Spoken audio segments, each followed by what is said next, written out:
My brain's splitting off in so many different directions. My brain's splitting off in so many different. My brain's splitting off in so many different directions that no one has the answers to. My dad was a shrink. Certain things upset me. And my dad was a shrink. Certain things upset me. And my dad was a shrink. Things upset me. What's the furthest star, and then what's beyond the furthest star? What's the furthest star, and then what's beyond the furthest star? What's the furthest star, and then what's beyond the furthest star? Questions that no one has the answers to. I'm Jeremy Greer. And I'm Gary Butterfield. And this is Days of Future Cast, and we are continuing our adventures in the world of X-Force/X-Statics. We're in X-Force 119. We're saving a kid from an evil science thing, Gary. Mm-hmm. Evil science thing. And on the cover, we have dialogue. Yeah. That's a great, little retro touch. Mm-hmm. And the dialogue here is good. Yeah. Orphan quick. I've got to be on Leno in 5. And then, of course, if I pull the wrong wire, this kid will die. The boy dies. The boy dies. Yeah. Very good stuff. Mm-hmm. And let's get right into it. We ended on that little cliffhanger. Let's see how this works out. Yep. Which is bad. Yeah. Things are bad initially. Nothing good is happening. So our team is still fighting off everybody while Guy/the orphan has to make a decision about which wire to put. Edie is basically just about to fall asleep, but she can barely stay up even with her little ampules when Saint Anna gets hurt. She gets shot.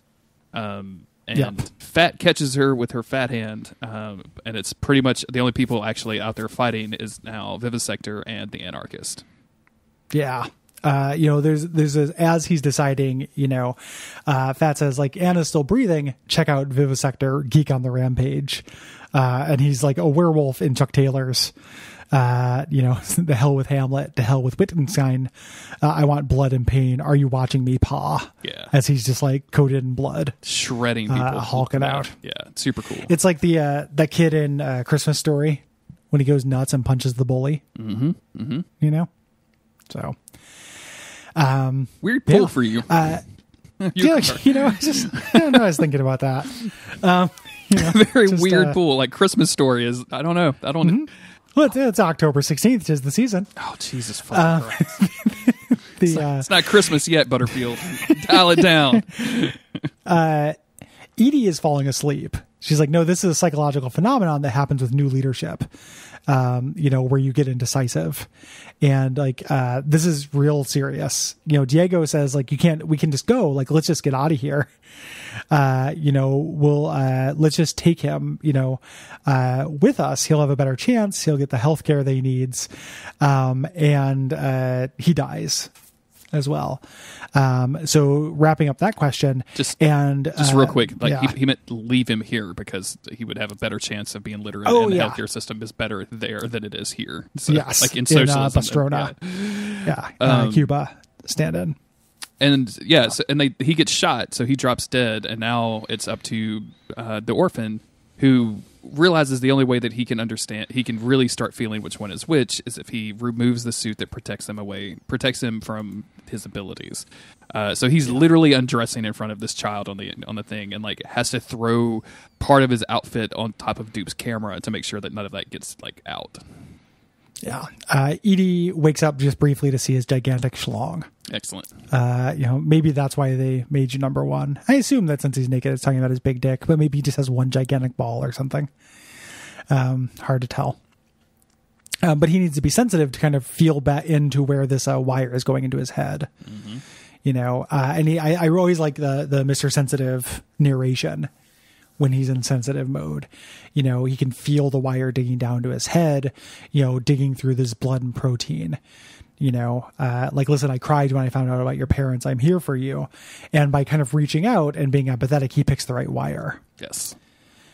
Edie is barely awake at this point, and Tyke yells at her, Edie, take us home.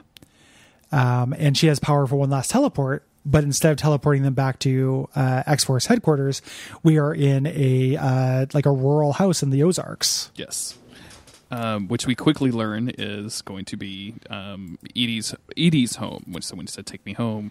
But before that, we have to deal with some of our characters freaking out a little bit. So Vivisect is like, "Hey, we're sorry, I got a little into it back there. That was my fault." And like Fat kind of messes with them a little bit, but Anarchist quickly shuts that down. Meanwhile, Saint Anna is dying and demands that the orphan carry this ring that she's wearing back to her father, whom she never got a chance to meet. Mm-hmm. Yeah. And she shows, she's like, "Do it or I'll haunt you. I'll haunt your children and your children's children." And then she lets go and she dissolves into like smoke. Actually ends up in his lungs. He like coughs and hacks as she goes inside him. This will pay off a little bit later. But he's lost 2 members of the team on his first mission. Yes. And some people come out of the house.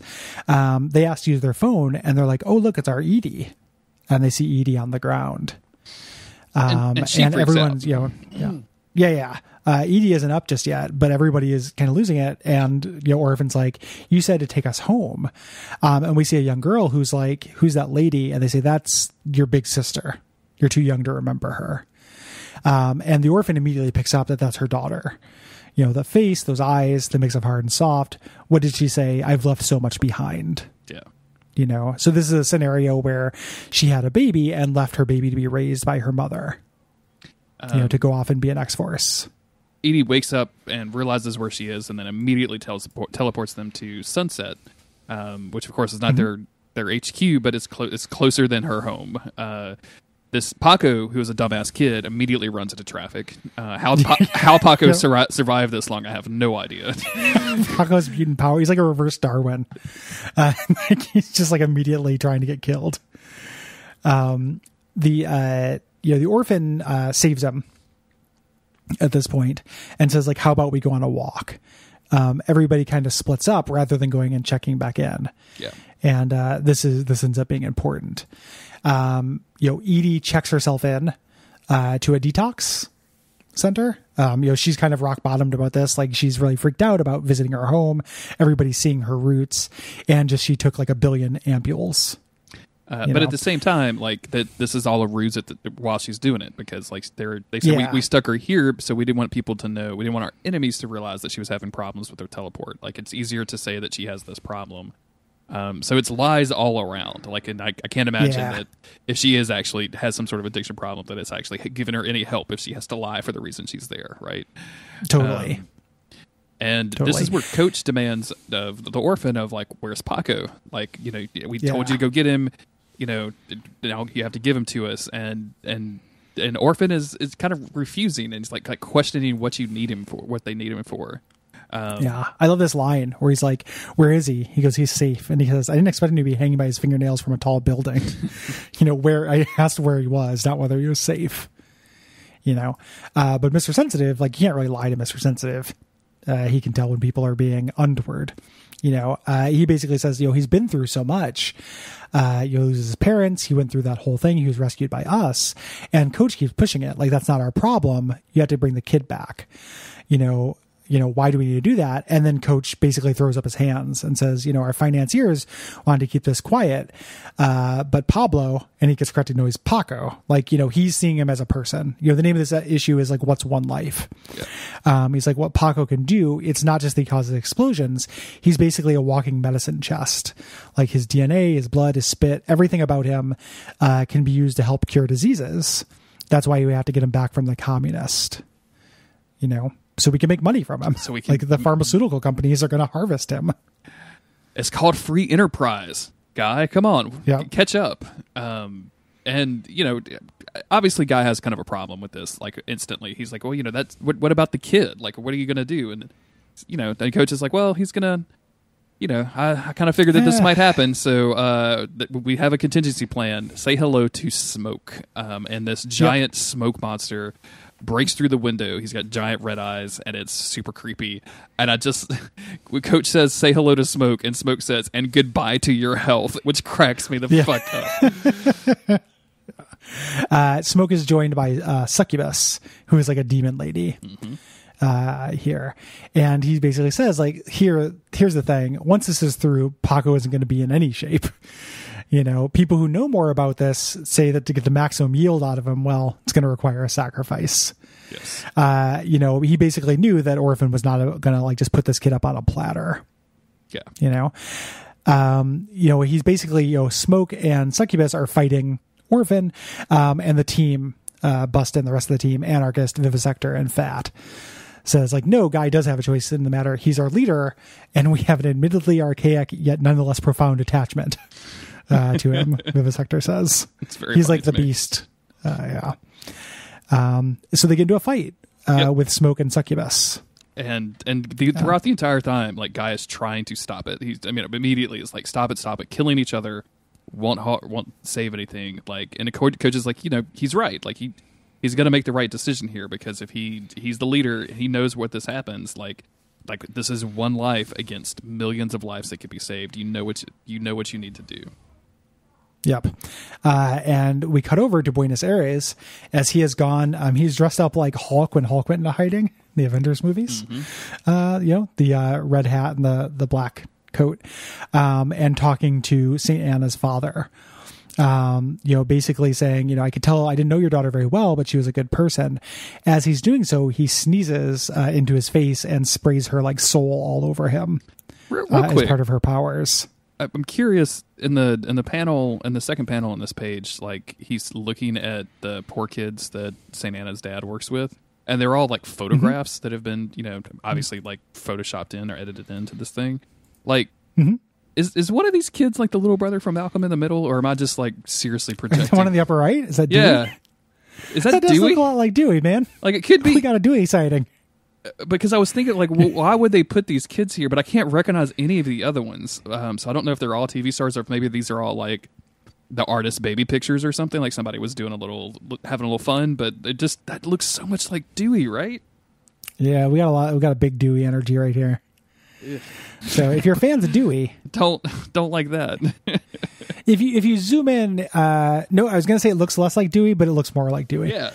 So believe me, I've been zooming in, Gary. Believe me. The Dewey factor, we got a Dewey factor of 12. Yeah, it's Dewey. So that explains what happened after the Malcolm verse. Yes. Yeah. The MCU. You know? Yeah, the 615. Cinematic universe. So Guy feels like her soul leaving the body, and obviously, like, the dad is kind of freaking out there, standing there with a smile on his face, and he says, you know, he was able to see her and see her entire lifetime, and he's so grateful for this because he thinks it's a gift. And of course, you know, Guy says, it's not my gift, it's Anna's, but I will take you. I do need some help, and he introduces Paco, now wearing a dupe shirt, to St. Anne's dad. So he's basically hiding him out from the world. Yep, he's had a rough time. He needs a home, he needs a family, and he needs love. And the father says we all need that. Yes. So Guy made the right decision, saved Paco. We cut over to Eddie, and who's here but Axel Clooney, aka Zeitgeist. You know, he's saying that, like, no, you know, I didn't actually die. What you thought was my intestines was just chopped liver and plasticine. It was all staged. Yeah. You know, I miss you. I've been burning for you.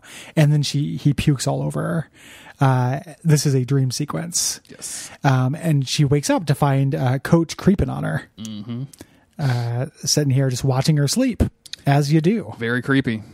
Yeah. She punches him across the face. And that's when he shows her these videos of this mom and dad basically describing what Guy Smith looked like. Like, he was born with those antennas. He was a really weird kid. He was, you know, super strange. And Coach says, well, these are Guy's parents. He's like, but I thought Guy was an orphan. Well, I did too. Like, this could be a huge marketing problem for us. Like, this is going to be a public relations nightmare. Yep. These people spent 7 years in jail for attempted murder, but they say that Guy started the fire. Yeah. You know, they're willing to take a lie detector about this. And Coach says basically we have to attack him. We have to go after him from all angles. You know, he knows that Guy has gone rogue, and he's trying to turn Edie against him. Yes. You know, and basically says, like, how, you know, we have to get rid of him. You know, I'm going to speak plainly. We have to kill him, destroy, slaughter him. Just take the life of, I made a mistake. You should be leader. How much do you want it? tempting her into it. And that's our end of our issue. That's it. Yeah. And the next cover, Wolverine's on the cover. I know. I got really excited. Yep. He was wearing all of his new X-Men gear, and I was like, I need to read that pretty quick, but I don't need to right now because I'll forget it before the podcast. Yep. I love the cover where he's like, I'm only doing this to boost sales. Very funny. So very cute. Good stuff. Yeah. I mean, again, like this just moves along briskly. I like the fact that Guy Smith has a little bit of morality to this, and like this kind of immoral area that he's in. Like, it makes me really wonder what the fuck he's doing in X-Force to begin with, like how he wound up here. And I'm sure that we're going to explore a bunch of that, so I'm pretty excited about it. Yeah. Well, you get a lot of in this, like you get a lot of what a hero means in this context. Like, what does heroicism look like in capitalism, like where everything has been co-opted and stuff. It is a major theme of the book. And these characters being a slightly lighter shade of gray, ends up being a really big part of it, where like the characters in X-Force or X-Statix are not good people, but they're not absolute monsters. Like, they're better than the system they're in. Yeah. And they're setting up this contrast with people like Coach, or the people who are trying to harvest Paco, So I like it. I do too. This is super good exciting. Shit. It's really fun to read something like this that I've never read before. Like, anytime that you stumble across like something a little weird and a little off kilter, but that is 100% tailored for your taste that you've somehow missed for like a decade. Like, it just feels so fucking good. Like, yes, I'm glad that I wasn't reading this at the time, so I could experience it all at once. And now, yes, I did it. Yeah, absolutely. Like, it's a thing too, where like, how unusual is this book in the context of comics? Oh yeah, totally. Like, there's a tone to this that, again, I can see somebody having a real problem with, but there's a little bit of like a detached, ironic tone to the dialogue that you just have to, like, if you can get down with it, if you can accept it, it just feels like nothing else, like looks and feels like nothing else that's going on. And every issue so far has had like a really compelling cliffhanger at the end. Like, it's really competent storytelling on top of having this really unique kind of tone and posture. I love it. Like, I used to have the comic book shop that I went to when I first moved out here. One of my first friends in Portland, Karen of Karen's Comics, ended up, when she went out of business, she let me buy things from Diamond at cost. Nice. And I bought the gigantic omnibus of this for like $50. Nice. And it was super, super cool. And then unfortunately, the spine broke. And I got rid of it. Cool story. But it just, I love rereading this. Yeah, this is good stuff. Feeling good. Yeah. Will the next thing that we cover, Wolverine and Havoc and Meltdown, be nearly as good? That's not what we're going to cover next. I'm just joking. Probably not going to cover that. Probably not. Probably not going to cover that. Don't say never. Joss Whedon or some shit. Yeah, not never, but I don't know what we'll do. We'll figure something out. Yeah. Not to worry about that right now. Plenty of other shit to worry about right now, Gary. What are we doing? Adding problems to the pile. We're several weeks away from the election. I still want to do X-Men #1 at some point. I think that'd be really fun, even though I want to relentlessly roast it. Yeah. Just absolutely. Just really nail its 50-year-old ass to the wall. Mm-hmm. Yeah. Yep. If you like the show, go to patreon.com/Duckfeed.tv. We would really appreciate that. We would. Yeah, give us some cash. It supports the entire network. Supports a bunch of different shows. You get a bunch of exclusive content for doing that like just normal people can't get. There's a ton of it. Go check all of that stuff out. Leave ratings and reviews. Check us out on various services. Tell your friends about us. All of that good business. That would be very, very much appreciated. We'll be back with more X-Force coverage in just a couple of days. Awesome. Awesome.